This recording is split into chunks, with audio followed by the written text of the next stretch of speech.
தெய்வம் நீ என்று உணர் யூடியூப் சேனல் உங்களை அன்புடன் வரவேற்கிறது.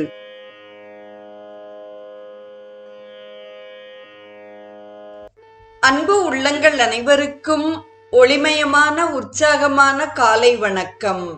செங்கதிர் தேவன் சிறந்த ஒளியினை தேர்கின்றோம், அவன் எங்கள் அறிவினை தூண்டி நடத்துக என்ற ஆதவனின் பிரார்த்தனையோடு இன்றைய நிகழ்வு உதயமாகிறது.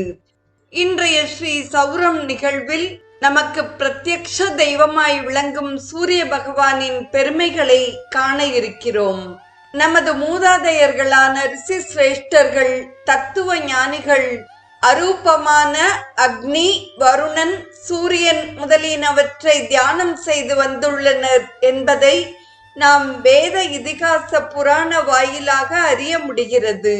நமது பழம்பெரும் பொக்கிஷமும் எழுதா கிளவியுமான வேதத்தில் அருண காட்டகம் என்று சூரியனை பற்றிய வர்ணனை தனியாக உள்ளது.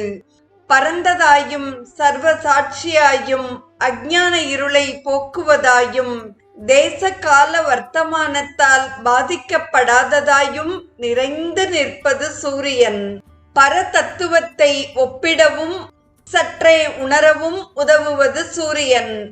அதனால் முதல் உபாசனையாக மனித வர்க்கம் சூரிய தேவனையே ஏற்று அன்றும் இன்றும் என்றும் ஆராதித்து வருகிறது.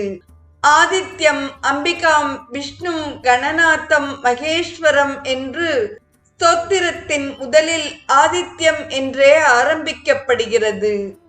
உலகில் ஆரம்பம் எதற்குமே சூரியன்தான் காரணம். சூரியன் இன்றி எதுவும் இயங்க முடியாது. ஜீவராசிகள் அனைத்தும் கர்ம வினையால் ஏற்பட்டுள்ள பிறப்பை உலகில் கழித்து நற்கதி அடைய சூரியனின் கதிர்கள் அவசியமானது.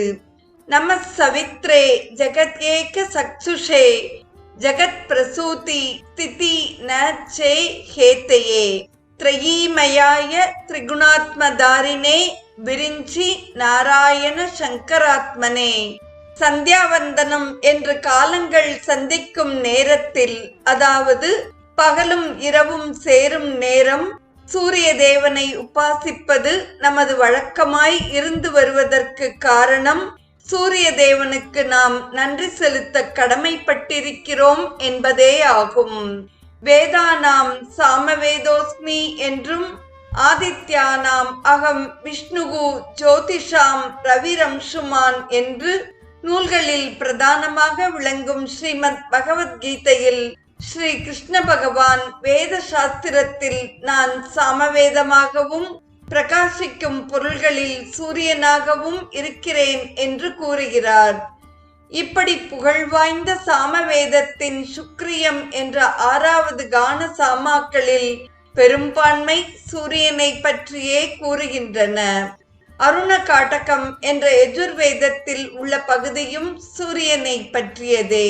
ரிக்வேதமும் உதய ஜோதியை பலவாறு வர்ணித்துள்ளது. ந காயத்ரியா பரம் ஜப்யம், மந்திரங்களில் சிறந்தது காயத்ரி ஆகும். இந்த காயத்ரியும் சூரிய உபாசனையின் சிறப்பையே காட்டுகிறது. பரம பவித்திரமான காயத்ரியின் அந்தர் தேவதா ஸ்வரூபமாக ஸ்வித்ரு என்ற சூரிய தேவனின் திவ்ய ஜோதியே தியானம் செய்யப்படுகிறது. எந்த தேவன் உலகின் கண் உள்ள இருட்டை நீக்கி ஒளியை பரப்புகின்றானோ அவன் நம் புத்தியை முதலில் பிரகாசிக்க செய்யட்டும் என்பதே காயத்ரி மகாமந்திரத்தின் பொதுவான கருத்து. இந்த புத்தி விளங்கும் இடம் சந்திரமண்டலம் எனப்படும் நமது உடலில் உள்ள சிரஸ் எனும் தலைப்பாகமாகும். கழுத்துக்கு கீழ் நாபி வரை சூரிய மண்டலமாகவும் வயிற்று பகுதி அக்னி மண்டலமாகவும் வகுத்து இவ்வுடலை 3 பகுதிகளாக யோக சாஸ்திரத்தில் கூறியுள்ளனர். சந்திரன் தனியே பிரகாசிக்காமல் சூரியனின் ஒளியால் பிரகாசிக்கிறான். ஆம், இதய குகையில் சுயம் பிரகாசியான பரமாத்மாவின் பிரகாசத்தை கிரகித்து கொண்டதால் தான் புத்தி நம்முள் பிரகாசிக்கிறது, நம்முள் அறிவொளி ஒளிர்கிறது. ஆகவே இதயத்தில் உள்ள ஈசனை தியான மலரால் அர்ச்சித்து தக்கரோபாசனை என்ற சூரிய நாடியிலே நமது மனத்தை இருத்தி ஒருமுகமானால் ஸ்வயம் பிரகாஷியான பரமாத்மா தரிசனம் கிட்டும் என்று வலியுறுத்தப்பட்டுள்ளது. அப்பர் சுவாமிகளும் அருக்கன் பாதம் வணங்குவார், அந்தியில் அருக்கன் ஆவான் என்று அந்த அருக்கனின் உபாசனை பெருமையை பாடியுள்ளார். எம் பாலயசி தர்மம் துவம் திருத்தியேன நியமேன ச சவை ராகவ சார்தூல தர்மத்துவம் அபிரக்ஷத்து என்று கோசலை ஈன்ற தர்மம் காத்த தர்மத்தின் வடிவமான ராமபிரானே பகலவனை உபாசித்து இருக்கிறார் என்பதை மகரிஷி வால்மீகி மூலமாக நாம் அறியும் போது சூரிய உபாசனையின் பழமையும் பெருமையும் சொல்லாமல் விளங்குகிறது. அந்த சூரியனே தாவர ஜங்கம பொருள்கள் அனைத்துக்கும் ஆத்மா என்றும் கூறப்படுகிறது.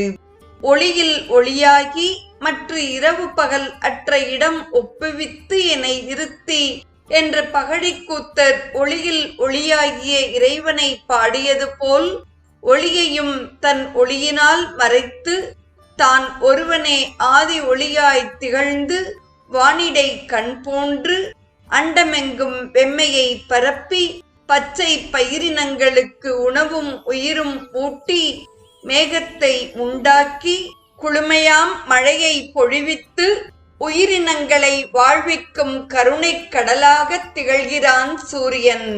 இந்த நிலையில் ஆதவன் ஒரே சமயத்தில் ஒளியாகவும் பேரொளியாகவும் விளங்குகிறார். ரிக்வேதத்தில் சூரியனை ஒளியில் மிதக்கும் அன்னப்பறவை என்றும் நீண்ட வானிடை விளங்கும் தலைவன் என்றும் வேதிகையின் ஹோதா என்றும் வீட்டின் விருந்தாளி என்றும் மனிதரிடை வாழ்வோன் என்றும் சிறப்புடையவன் என்றும் உண்மை ஸ்வரூபன் என்றும் ஒளிமயமானவன் என்றும் வெற்பன் அறவோன் என்றும் சூரியனின் சிறப்புகளை அழகுறக் கூறுகிறது.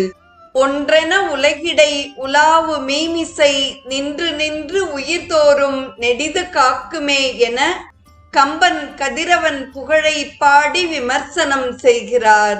முதிர்கடல் ஞாலம் முழுவதும் விளக்கும் கதிர் ஒருங்கிருந்த காட்சி போல் என்றும் விரிகதிர் பரப்பி உலகு முழுது ஆண்ட ஒரு தனி திகிரி என்று சிலப்பதிகாரத்திலும் ஞாயிறு போற்றப்படுகிறது. இயற்கையில் இணைந்த நம் சமுதாயம் இயற்கையின் சீரிய சக்தியையெல்லாம் வழிபட்டு வருகிறது.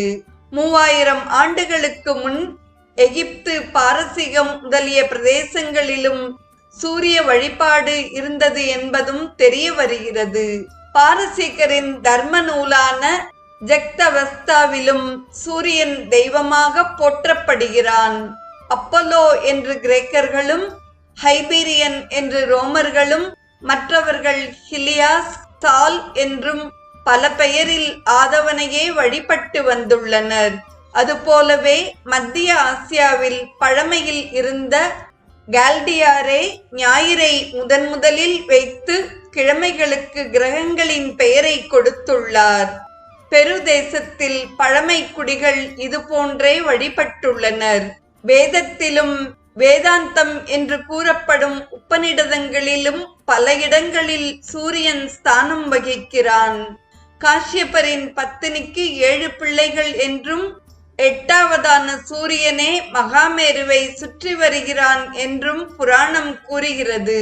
ஸ்வர்ணன், சரண்யு, உஷஸ் என்ற திவ்யமான பெயர்களை ரிக்வேதம் இந்த சூரியனுக்கு சூட்டுகிறது. சூரிய உபாசனையை பவிஷ்ய புராணம், பிரம்ம புராணம், வராக புராணம், மத்ஸ்ய புராணம், அக்னி புராணம், கருட புராணம், பவிஷ்யோத்தர புராணம், காளிகா புராணம், மார்க்கண்டேய புராணம் ஆகிய பழம்பெரும் நூல்கள் விதவிதமாக விவரிக்கின்றன. சதபத பிரமாணம் என்ற நூல் சூரியனை சோதிப்பிழம்பு என்றும் பொன் ஆரங்களால் ஆன வட்டம் என்றும் குறிக்கிறது. சூரியனின் பெருமையை நாம் தொடர்ந்து நாளையும் சிந்திப்போம். இன்றைய ஸ்ரீ சௌரம் நிகழ்வில் சூரியனை ஒளியாகவும் பேரொளியாகவும் வர்ணித்த அப்பர் பாடல்களையும் கவி சக்கரவர்த்தி கம்பர் வரிகளையும் இளங்கோடிகளின் சிலப்பதிகார வரிகளையும் சந்தியாவந்தன சூரிய மகிமையும் செவிமடுத்த அத்துணை நல்ல உள்ளங்களுக்கும் நெஞ்சார்ந்த நன்றி. மீண்டும் ஆதவனோடு நாளை நாம் நமது பயணத்தை தொடர்வோம். தெய்வம் நீ என்று உணர் யூடியூப் சேனலை கேட்டு மகிழ்ந்த நீங்கள் உங்கள் நட்பு வட்டத்திற்கும் பகிர்ந்து தொடர்ந்து உங்களது நல்ல ஆதரவினை சப்ஸ்கிரைப் செய்து வழங்குமாறு அன்புடன் வேண்டுவது உங்கள் அன்பின் விசாலம்.